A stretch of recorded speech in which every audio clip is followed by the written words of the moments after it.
Hello student, welcome to NCERT classes. आज हम क्या पढ़ने वाले हैं? क्लास 11th के पॉलिटी का टॉपिक है संविधान की सत्ता। चैप्टर फर्स्ट है। सत्ता का क्या मतलब है? एक वैसे बात भी चलती है कि सत्ता पे काबिज रहना हमेशा। सत्ता क्या मतलब? सत्ता मतलब एक अधिकार, ठीक है, एक जगह ऐसी जहाँ पे उसको बिठाया गया है और उसी की चलती है हमेशा, ठीक है, और नीचे सब है लेकिन चलती हमेशा उसी की है, ठीक है। तो क्या मतलब है संविधान की सत्ता या फिर संविधान का अधिकार? यहाँ पे थोड़ा सा अलग है। थोड़ा सा अलग मतलब कि संविधान इतना पावरफुल क्यों है, संविधान को इतनी पावर किसने दी, इतना अधिकार किसने, शक्तिशाली किसने बनाया, संविधान क्यों सर्वोपरि है। सर्वोपरि मतलब सबसे ऊपर संविधान है, ऐसा क्यों है? संविधान को हर कोई क्यों मानता है? तो ऐसे बहुत सारे सवाल हैं। 2-3 सवाल और भी हो सकते हैं। संविधान क्या है? संविधान कितना प्रभावी है? प्रभावी का मतलब होता है कि संविधान कितना इफेक्टिव है। प्रभावी को इंग्लिश में इफेक्टिव ही कहते हैं, मतलब तो क्या ये संविधान कितना प्रभावी का मतलब है कि संविधान किसी की लाइफ को कितना इफेक्ट कर सकता है, या फिर किसी की लाइफ को सुंदर बनाना या फिर खराब बनाना, मतलब किसी की लाइफ में कितना मैटर करता है संविधान, ठीक है। और दूसरी बात है कि क्या संविधान सच में न्यायपूर्ण है? न्यायपूर्ण का मतलब है कि किसी के साथ गलत हो जाता है तो अब क्या संविधान उसको सच में न्याय दिला सकता है? संविधान के पास वो पावर है कि वो न्याय दिला सकता है? तो ये कुछ ऐसे बहुत सारे सवाल आ जाते हैं जब भी हम बात करते हैं सबसे ऊपर संविधान है। तो देखो, सबसे ऊपर संविधान है तो कुछ तो बात होगी ना उसमें, सबसे ऊपर क्यों है? तो ऐसे सवाल के आंसर देने के लिए कुछ टॉपिक आते हैं। टॉपिक को मतलब क्या, ये लाइन आती है कुछ, क्या है कि संविधान को प्रचलन में लाने का तरीका। प्रचलन में लाने का मतलब है कि उसको बनाने का तरीका या फिर उसका उद्घाटन करने का तरीका। उद्घाटन तो खैर बनी हुई चीज़ को किया जाता है, मतलब कि उसको बाजार में लाने का तरीका है कि कैसे लाया गया है, ठीक है, कैसे बनाया गया, कैसे लाया गया वो चीज़। तो उसके तरीके पे डिपेंड करता है कि हर कोई क्यों मानता है उसको। जैसे सपोज मैं एक बात बताऊं कि हम बैठे हुए थे, बैठे बैठे किसी के मन में सूझा आज संविधान बना लेते हैं। हमारे ग्रुप में से 2 लोग चले गए किसी कोने में, उन्होंने कमरे में मतलब 2-3 लोगों ने कमरे में बंद करके संविधान बना लिया और पूरे देश को दिखा दिया, देखो जी हमने बना लिया संविधान।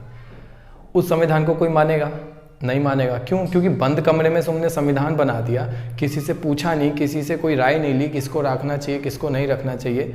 या फिर जैसे सपोज कोई सैनिक था, सैनिक का कोई जनरल होगा, बड़े अधिकारी होगा, उसने बना दिया, उसको कोई मानेगा ही नहीं। क्यों नहीं मानेगा? क्योंकि वो मतलब ही नहीं है उसको मानने का। एक आदमी ने बना दिया, उसने तो खुद को रख के सोच के बनाया होगा, अपनी हानि कभी करी नहीं होगी उस संविधान में, है ना।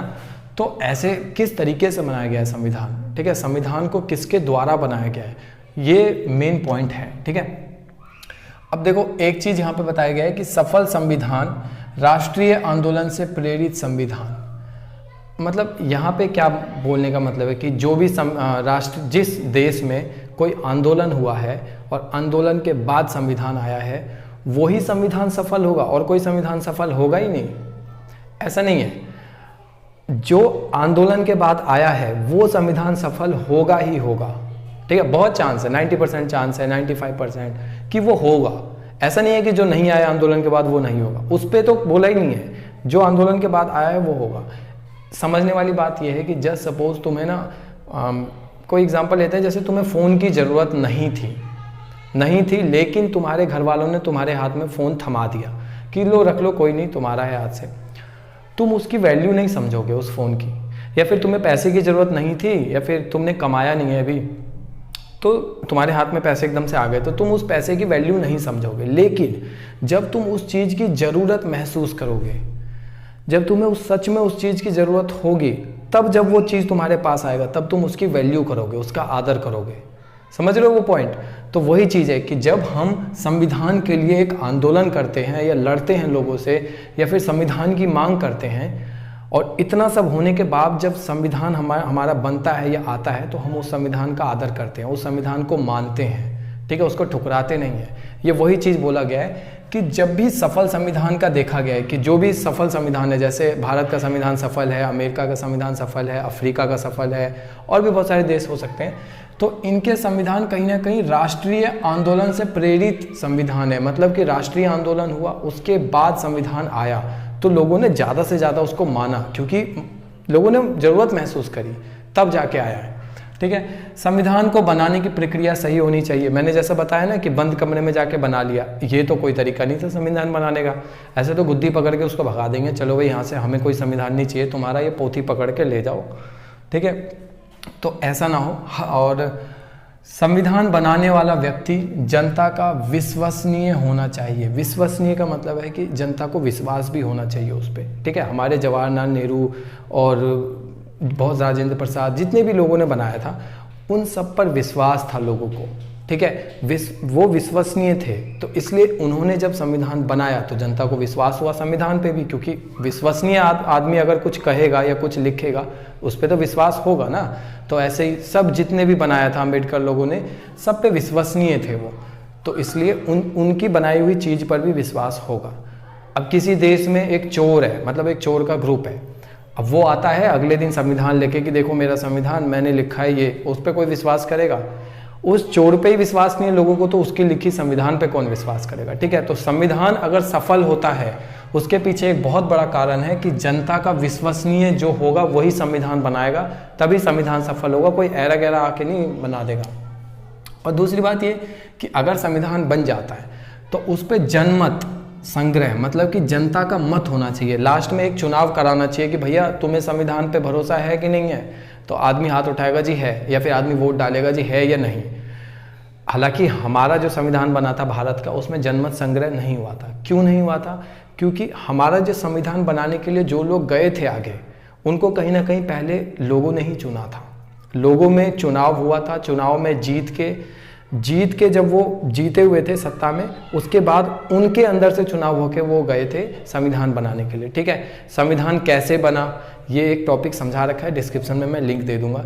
तो आप बस मोटे तौर पे ये समझ लो कि जिन लोगों ने संविधान बनाया था, जनता ने पहले उनको चुना था संविधान बनाने के लिए। ठीक है, तो जनमत संग्रह की कोई ज़रूरत ही नहीं थी, क्योंकि जनता ने पहले ही उन आदमियों को चुना हुआ है जो संविधान बनाने के लिए गए हैं। ठीक है, तो हमारे यहाँ पे ऐसा नहीं हुआ था, लेकिन संविधान बनने के बाद जनमत संग्रह होना भी चाहिए कि जनता से पूछो कि भैया तुम मानोगे कि नहीं मानोगे।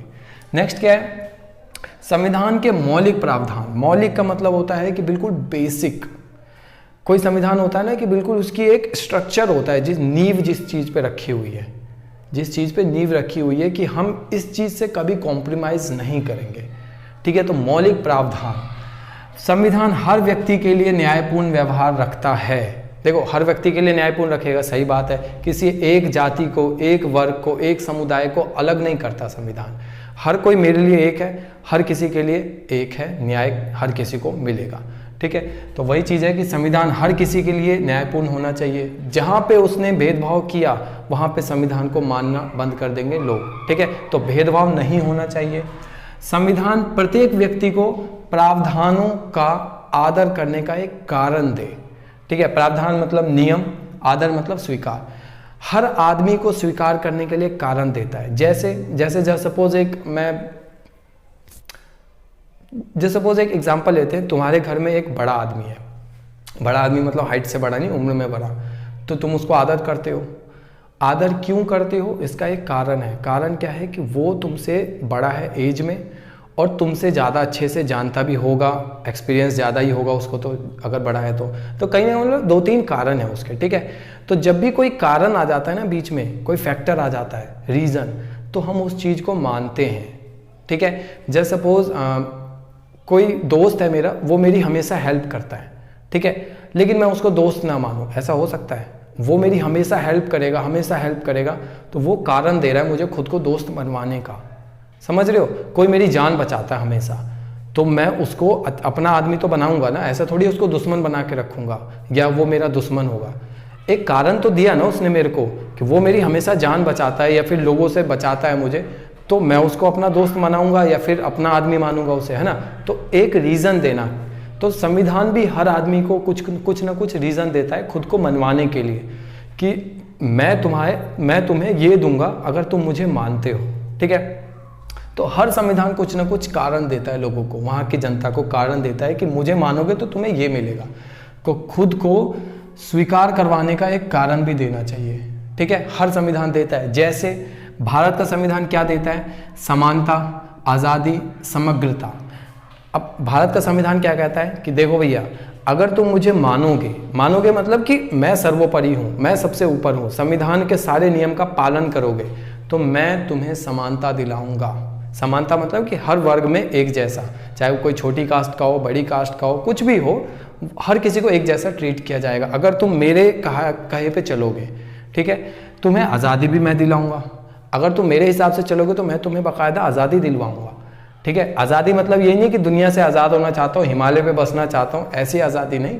आज़ादी मतलब जीवन जीने की आज़ादी, शिक्षा की आज़ादी, सांस लेने की आज़ादी, खाने की आज़ादी, बहुत सारी आज़ादी होती है, नेक्स्ट चैप्टर में हम पढ़ेंगे।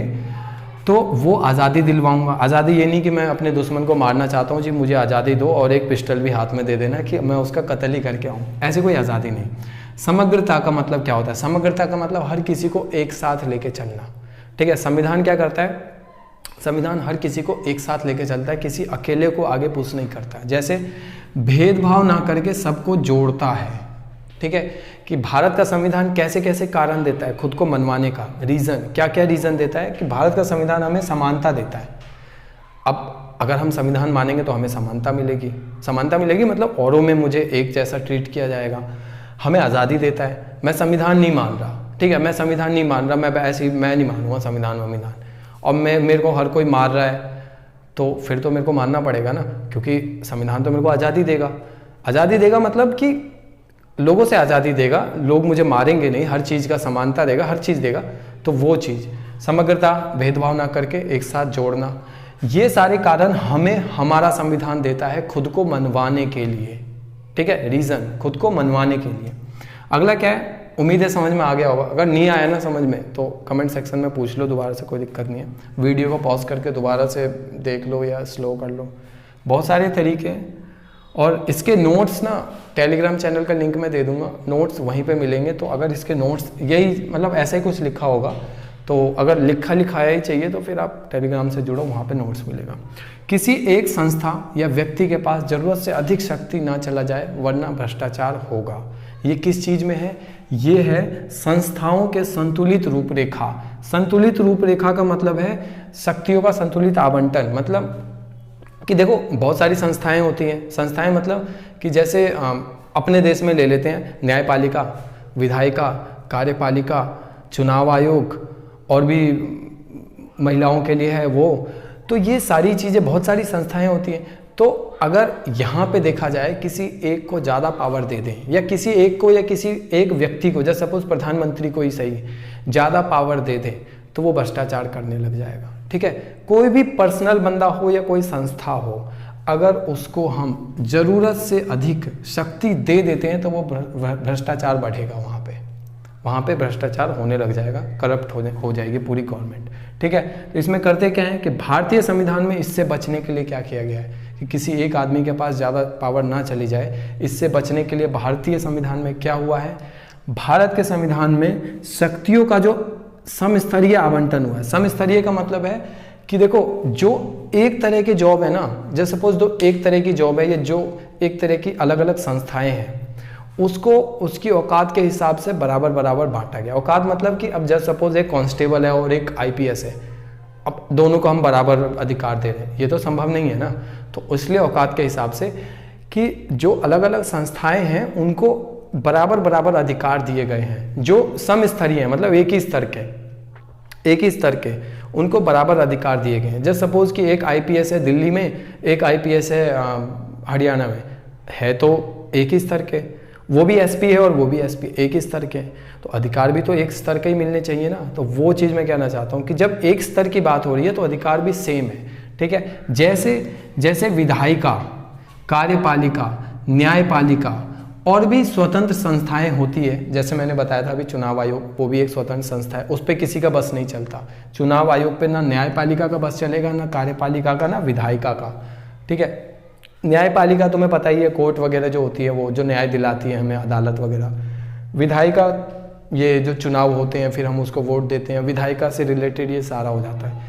कार्यपालिका कौन है? कार्यपालिका है जो गवर्नमेंट जॉब में हम जब जाते हैं ना, तो गवर्नमेंट जॉब में जाके जब हम कार्य करते हैं जनता के लिए, तो हम कार्यपालिका के अंदर आते हैं। कोई भी नियम कानून को लागू करवाने के लिए जिसकी हेल्प ली जाती है वो होता है कार्यपालिका, ठीक है। जैसे IAS, IPS और IRS, कोई रेलवे से रिलेटेड कोई आदमी है जो काम कर रहा है, वो सब कार्यपालिका में आ जाते हैं, ठीक है।